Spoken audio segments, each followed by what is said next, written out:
Milton Enrique Sasso, el presidente del Partido Popular, y usualmente hacemos lecturas políticas. Milton, a usted no le gusta hablar de política, ¿verdad? No. Para entender un poquito qué está pasando, señor Enrique, con este tema ahora.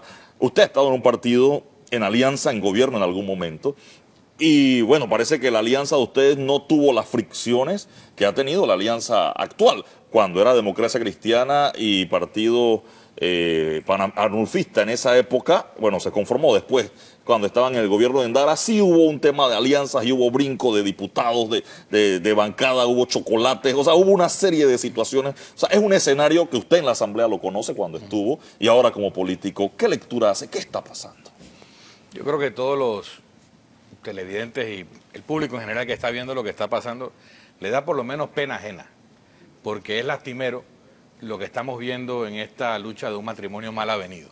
Esto parece un caso de violencia intrafamiliar. Están humillando al partido panameñista para que se vayan, y los dirigentes panameñistas no han mostrado la hidalguía para defender la integridad, el prestigio, el nombre de su partido. Yo creo que si yo fuera panameñista estaría bastante decepcionado. Pero lo que más molesta es que estemos discutiendo eso y no estemos en los temas que estábamos justo antes de que nos soltaran esta maniobra de diversión. Porque aquí ¿lo considera usted así? ¿Bomba de humo? Yo pienso que hay un problema real, pero que el haberlo hecho estallar y después irse a ver fútbol en Inglaterra, los presidentes de los dos partidos indican que el problema tal vez no es tan grave o que lo están exagerando. Aquí estábamos hablando antes de ese momento del problema del costo de los alimentos, del financiamiento de Murcia a algunas campañas, de la TUSA de 300 millones, de la compra de los corredores por 500 millones más de lo que valen. Estábamos hablando del problema del agua crónico y de repente todo eso desaparece y quedamos hablando nosotros de que si a los panameñistas los tratan bien o los tratan mal y si van a quedar uno de presidente de la Asamblea o no. Nos han metido dos vueltas para ponernos a hablar de un tema que es inconstitucional, para sacarnos de los temas que realmente le importan al pueblo, porque para esos problemas del pueblo ellos nada más tienen cuñas, no tienen soluciones. En este sentido, el tema de la segunda vuelta parece ser lo que generó el roce porque se ha hablado de otros roces, pero este de la segunda vuelta en la Asamblea parece ser el que detonó una situación que se veía tensa. Bueno, me parece que el tema de la segunda vuelta recalca la intención del cambio democrático de no cumplirle la palabra al panameñismo, porque en el planteamiento de la segunda vuelta se busca que cada partido vaya con un candidato distinto y en la esperanza de que alguno de ellos logre pasar a la segunda vuelta y el otro lo apoye. Eso rompería el acuerdo, haría que Martinelli falte a su palabra que le dio a Juan Carlos Varela de que Varela sería el candidato de la Alianza Unificada, como lo fue Martinelli en el 2009. Entonces los panameñistas tienen que haber visto la movida.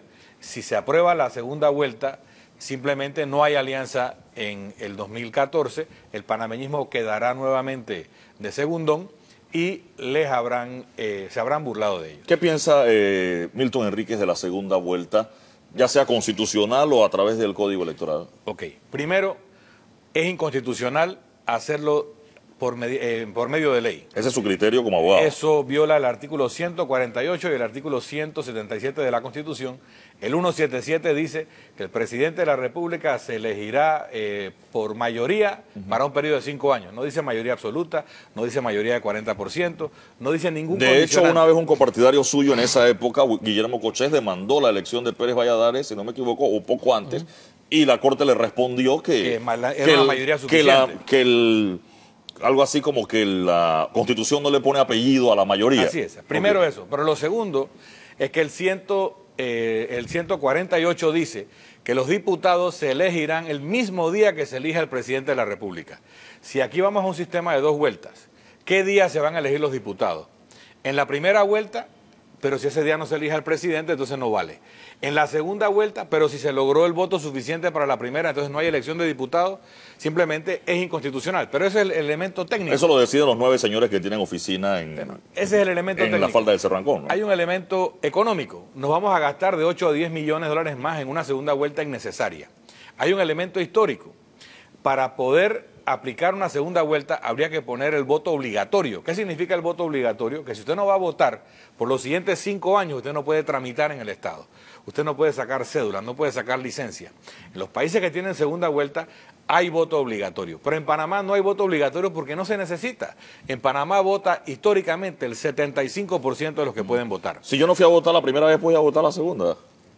En teoría podría ser un sistema de dos vueltas, pero a donde voy es, uno, aquí vota el 75%, así que las elecciones son legítimas, incluso en magnitud de participación. Dos, de las últimas 5 elecciones, Endara sacó 66%, Mireya sacó 41%, Martín Torrijos sacó 47% y Ricardo Martinelli 60%. El único que sacó menos del 40% fue Pérez Valladares.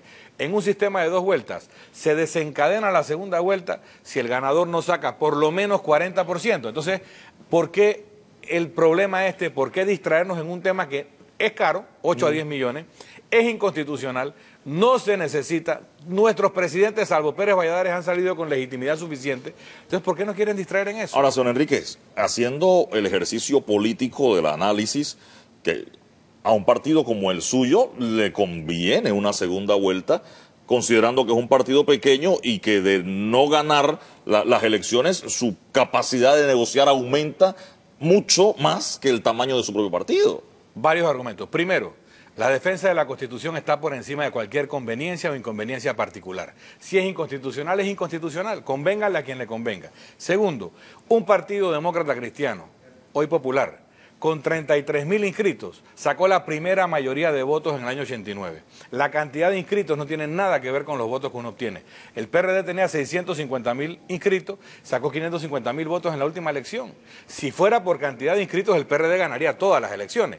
Entonces, la falacia de que la capacidad de ganar una elección depende de la cantidad de inscritos se comprueba históricamente con las votaciones, el caso del Papa de Goró en el 94, donde obtenía la cantidad mínima de inscritos y sacó cerca de 400 y pico mil votos.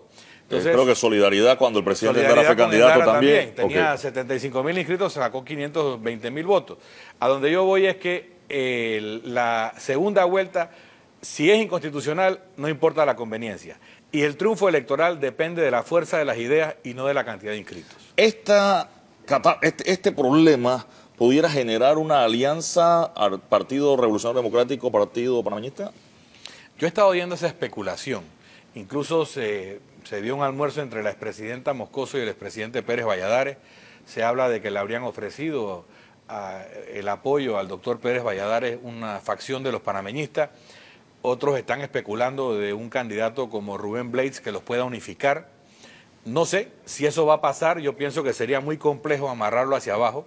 Creo que sería muy difícil unir esas dos fuerzas en una sola propuesta, pero si lo hacen, simplemente estarían posicionándose en un esquema de partidos tradicionales, agarrándose de lo que sea para sobrevivir, en lugar de que cada uno le presente al país propuestas diferenciadas. Yo no creo en dejar a los panameños con 2 o 3 opciones electorales solamente. Tenemos que ofrecerle 4, 5, 6 las opciones que salgan y que los panameños escojan el presidente que quieran, no que se escojan en una recámara acuerdos de partidos y luego le cierren las opciones a los panameños. Ahora, cuando yo empezaba en esto del periodismo, recuerdo en ese entonces el legislador Lucas Sarac me dijo: Eduardo, en política no hay abismos. Y de hecho yo vi una alianza entre el PRD y la Democracia Cristiana que ideológicamente parecía imposible. Me contaba mi mamá que la alianza entre el panameñismo y los liberales también en los años 60 parecía imposible de ver. Y de hecho Endara fue presidente de la República en una papeleta del Partido Liberal, sus adversarios históricos. Y eso va más atrás. La independencia o separación de Panamá de Colombia es un acuerdo entre liberales y conservadores a unos meses de haber terminado la guerra de los 1000 días, donde se estaban matando. El punto es que si hay una causa que lo justifica, tus adversarios se pueden convertir en tus aliados si es por el país. En el caso del año 89, liberales, arnulfistas y demócratas cristianos unidos contra la dictadura militar. Pero en los años 60, los liberales le hacían fraude a los panameñistas y metían presos a los demócratas cristianos. O sea que no podemos decir que todo lo justifica, pero hay circunstancias que lo pueden justificar. Ahora te digo una cosa. Según me dijo a mí, en el programa de radio que tengo, el coronel Quesada, unos 350 de los primeros 505 representantes de corregimiento eran dirigentes panameñistas que Omar Torrijos había cooptado. Entre el panameñismo y el PRD hay diferencias fundamentales en algunos casos, pero hay otras coincidencias. Yo no te digo que esa alianza PRD-arnulfista no sea posible, solamente que la veo poco operativa. Para empezar, te pregunto, ¿quién va a hablar a nombre de los panameñistas? ¿Quién es el líder o la líder de los panameñistas? ¿Y quién va a hablar a nombre del PRD para hacer operativo ese entendimiento? Porque hoy en día nadie me puede decir a mí quién es el líder del PRD ni quién es el líder del panameñismo. O sea, no hay una representación legítima a la cabeza de cada uno de los partidos, es lo que me dice usted. No creo que lo hay. Creo que apenas alguien de un partido y alguien del otro se sienten a hablar, habrá un grupo de disidentes de ambos lados dando una opinión divergente. Milton Enrique Sazo, un gusto tenerle por acá compartiendo Gracias. El análisis político de la situación que está pasando, presidente del Partido Popular. ¿Se va a cambiar a Demócrata Cristiano de nuevo el nombre o se mantiene? No, hicimos un Congreso Nacional Extraordinario Okay. y se ratificó que el nombre es Partido Popular, pero el artículo 1 del estatuto dice el Partido Popular, el partido de los demócratas cristianos panameños, y luego describe la membresía. Qué bueno, gracias a Milton Enríquez por acompañarnos esta mañana.